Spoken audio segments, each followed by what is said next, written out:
What's up mga idol? Ito na naman tayo, magluto tayo ng lumi ng sariling atin. Ito, meron tayong kikiam at saka meron tayong bilog na ginahiwa. Ito, anong tawag siya niyan?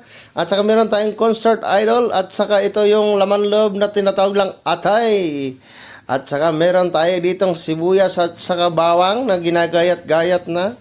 At saka meron tayo ditong karne ng pangpalasa ito mga idol. At saka ito meron tayong itlog na binatil.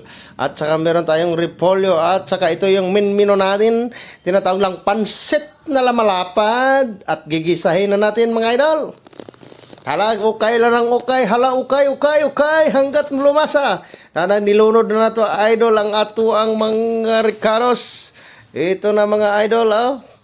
Para lalasa na yung mga idol, lalagyan natin ng itong oyster choice at saka lalagyan na rin natin mamaya ng ito yung Silver's 1.2 puti ng toyo pang palasa yan mga idol.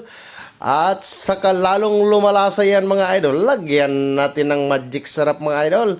At saka lagyan din natin yan mamaya-maya idol ng nor chicken templado. Chicken nor dahil mga idol. At saka ito na mga idol, ginigilagyan na natin ng tubig mga idol para lalasa na siya.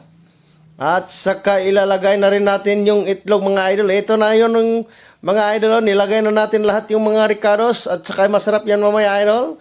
Titingnan nyo idol, lumalapot na. Ang sarap-sarap niyan, lalo ngayong tag-ulan at malamig. Hala mga idol, bira!